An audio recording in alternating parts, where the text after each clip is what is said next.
pose rarement la question sur la paix intérieure. Il faut dire que c'est une dimension à laquelle les managers ne prêtent pas souvent attention en entreprise. Et pourtant, c'est une grande erreur. La méditation et ces prises de recul où moi, nous arrivons à communiquer, à échanger dans un calme total, nous permet de cerner toutes les énergies négatives. Quand les gens viennent nous parler en entreprise, ce serait bien peu qu'on soit déjà dans la posture de l'écoute, qu'on ait aussi une expression de visage qui est ouverte et qu'on le regarde droit dans les yeux. Madame Leïla Naïm, bonjour. Bonjour Madame Press. C'est un plaisir de vous retrouver aujourd'hui. Le plaisir est toujours de même. Merci pour ton Aujourd'hui, invitation. vous allez nous parler de la paix intérieure. Ouais. Première question, pourriez-vous nous expliquer l'impact justement de la paix intérieure sur le bien-être et la performance au travail? Très bien. Alors, merci Madame Press de m'avoir invitée pour ces thématiques très intéressantes. Alors, c'est vrai qu'on se pose rarement la question sur la paix intérieure. Il faut dire que c'est une dimension à laquelle les managers ne prêtent pas souvent attention en entreprise. Et pourtant, c'est une grande erreur. Pourquoi? Parce qu'aujourd'hui, les collaborateurs, ils ont absolument besoin de philosopher le rapport au travail, de philosopher le rapport aussi aux collègues et de philosopher aussi leur rapport avec la productivité en entreprise. Ils devraient intégrer ceci dans une mission de vie, dans un objectif de vie qui doit être franchement assez spirituel pour que le travail se fasse avec plus d'engagement et plus de conviction de leur part. Donc les gens qui se sentent bien dans le travail, qui s'épanouissent dans leur vie professionnelle, qui sont satisfaits de la mission qu'ils réalisent en entreprise, qui sont satisfaits des valeurs partagées dans l'entreprise, et quand les valeurs sont en alignement avec leurs valeurs personnelles et individuelles, quand les personnes sont satisfaites également du climat du travail, et quand ce climat-là leur permet d'optimiser leurs ressources internes et puis leur permet aussi de stimuler à chaque fois la réflexion intérieure et donc leur permet aussi une satisfaction, si vous voulez, un peu assez spirituelle et personnelle, systématiquement le bien-être augmente, le décrochage du travail il serait en baisse. Et donc la performance individuelle va être certainement en hausse. Donc oui, je suis pour le bien-être au travail et je suis pour la culture de l'épanouissement personnel. Quels outils peuvent être utilisés pour retrouver sa paix intérieure et être plus performant au travail? Très bien, alors donc il existe plusieurs outils que l'on pourrait utiliser pour optimiser la paix intérieure dans la vie professionnelle. Alors je vais commencer par le premier outil, à savoir la méditation. Alors la méditation, c'est un travail de réflexion interne et introspective qui va permettre de cerner toutes les émotions et les énergies négatives intrinsèques.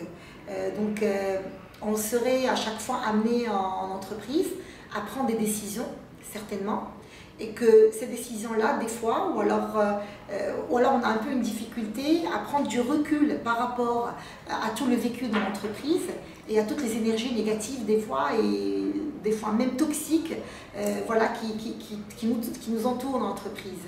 La méditation et ces prises de recul où moi, nous arrivons à communiquer, à échanger dans un calme total, nous permet de cerner toutes les énergies négatives qui nous entendent, qui un peu nous perturbent éventuellement, et nous permet certainement de prendre des décisions beaucoup plus profondes dans le cadre d'émotions positives, et surtout des décisions qui sont en accordéant avec nos valeurs intérieures et nos valeurs personnelles. Alors le deuxième outil, c'est l'intelligence émotionnelle. Donc c'est un peu être capable d'exprimer par le corporel et par le facial toutes les émotions positives qui permettraient bien évidemment de mettre en place un climat de bien-être dans le travail en entreprise. C'est très important. Les gens, quand ils nous parlent en entreprise, ils nous regardent plus c'est-à-dire il donne un sens à ce que nous disons à travers notre langage corporel. Donc ce serait franchement opportun à ce qu'on soit averti à l'importance de notre langage corporel et surtout à notre expression faciale. Et qu'on ait un peu une expression qui soit positive, qui soit ouverte.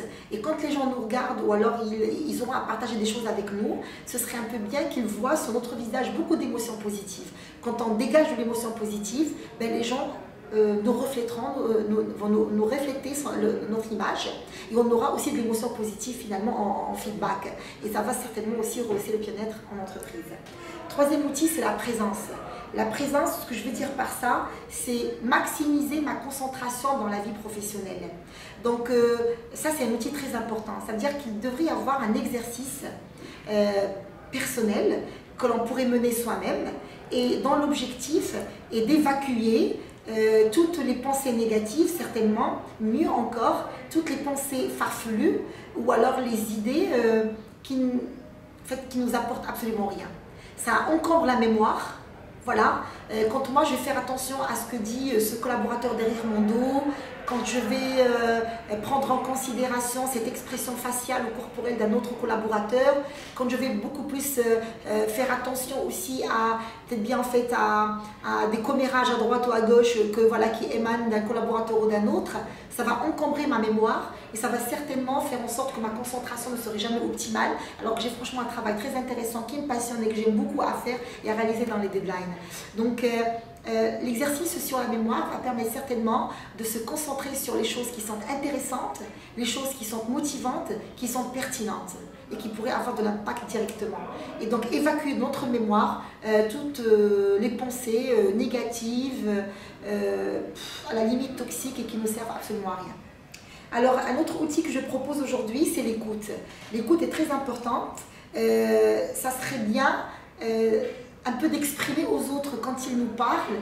Alors, sois rassuré, je fais attention à ce que tu dis. C'est important. Quand les gens viennent nous parler en entreprise, ce serait bien peu qu'on soit déjà dans la posture de l'écoute, qu'on ait aussi une expression de visage qui est ouverte et qu'on le regarde droit dans les yeux et que voilà, on se concentre et on essaie finalement de le suivre et de le rassurer par notre corporel comme quoi qu'on l'écoute et qu'on suit un peu ce qu'il dit. Ça aussi, ça permet de gérer les conflits, d'éviter complètement les conflits, de créer des zones de confort et des zones de confiance entre les collaborateurs les uns et les autres et certainement aussi d'optimiser la communication entre les uns et les autres. Et ça va certainement impacter le bien-être et la paix intérieure en entreprise. Et enfin, le sens de la vie. C'est l'outil, on va dire, dernier. Ça serait bien à ce que chacun puisse réfléchir à son objectif dans la vie, son but et sa mission dans la vie. Et d'essayer de voir dans quelle mesure le poste que j'occupe et la mission dont je suis chargée en entreprise est-elle en accordéon avec la mission que je m'assigne dans la vie et mon objectif de vie. Alors, quand la mission sur laquelle je suis en entreprise, elle est complètement en alignement avec la mission que je m'inscris moi dans la vie, elle est en alignement avec mes valeurs personnelles, elle est en alignement avec ma culture personnelle, je suis certainement dans la paix intérieure et donc je vais certainement aussi être dans le bien-être dans l'entreprise, je vais aussi dégager des ondes positives autour de moi en entreprise. Dans quel cas est-il recommandé de recourir à un spécialiste ? Alors très bien, c'est vrai qu'il est recommandé de recourir à un spécialiste dans tout ce qui est coaching, bien-être et paix intérieure. C'est quand je n'arrive pas à trouver cette paix intérieure. C'est quand on a des symptômes comme peut-être bien en fait l'insomnie, des symptômes comme le burn-out, des symptômes comme un peu la phobie d'aller au travail.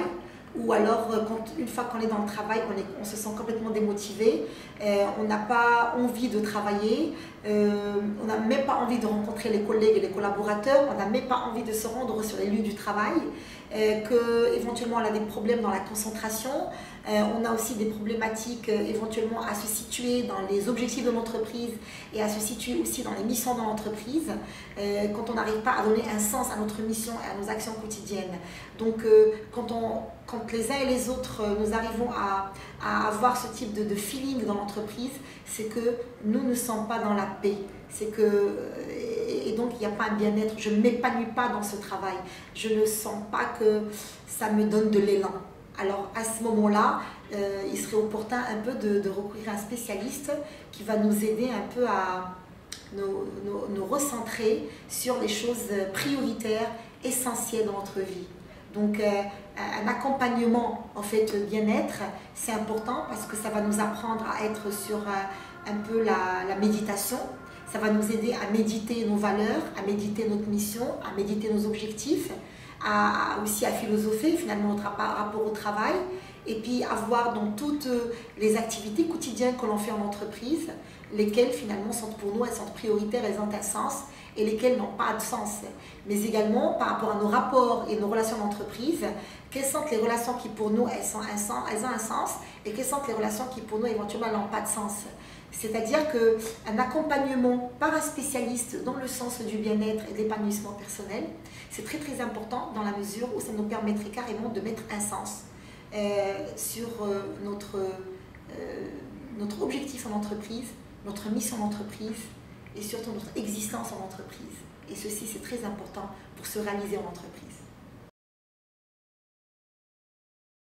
Alors, pour tous ceux qui regardent cette vidéo aujourd'hui, donc j'ai envie de vous dire à tous que avoir un sentiment de paix intérieure en entreprise et au fait chercher le bien-être en entreprise, c'est un objectif, on va dire, assez grandiose, très profond, très intéressant, qu'il ne faut absolument pas l'exclure. C'est bien de courir derrière les objectifs matériels, c'est bien de courir derrière les objectifs, si vous voulez, quantifiables en entreprise, mais n'oubliez pas la qualité, s'il vous plaît. N'oubliez pas la qualité de travail, n'oubliez pas la qualité du climat dans lequel vous voulez travailler, n'oubliez pas non plus la qualité des relations que vous voulez bien évidemment au fait pérenniser en entreprise.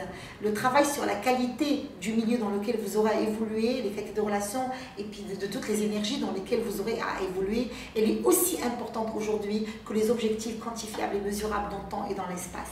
C'est pour ça que tous ceux qui regardent cette vidéo, j'ai envie de vous dire que déjà quand vous cherchez un travail, il faut absolument être tout à fait vigilant à la culture des entreprises que vous allez chercher, enfin, que vous voulez, alors que vous cherchez à intégrer. Donc c'est essentiel un peu de cerner leur culture d'entreprise, les systèmes de valeurs ou les chartes de valeurs dans l'entreprise en question, mais également éventuellement donc voilà, la mission de l'entreprise, les valeurs de l'entreprise. Donc il faudrait absolument que la mission d'entreprise soit en congruence avec votre mission telle que vous la concevez, à ce que les valeurs de l'entreprise soient en accordéon avec vos valeurs personnelles et à ce que la culture d'entreprise puisse se projeter dans votre culture personnelle. C'est comme ça que vous allez avancer en parallèle avec l'entreprise et c'est comme ça que le fait de venir travailler tous les jours, ça va être une source d'épanouissement, mais également une source pour puiser de l'énergie, pour avancer davantage et surtout pour vivre nettement mieux. Nous travaillons certainement pour gagner notre vie, mais surtout pour nous épanouir et pour vivre mieux.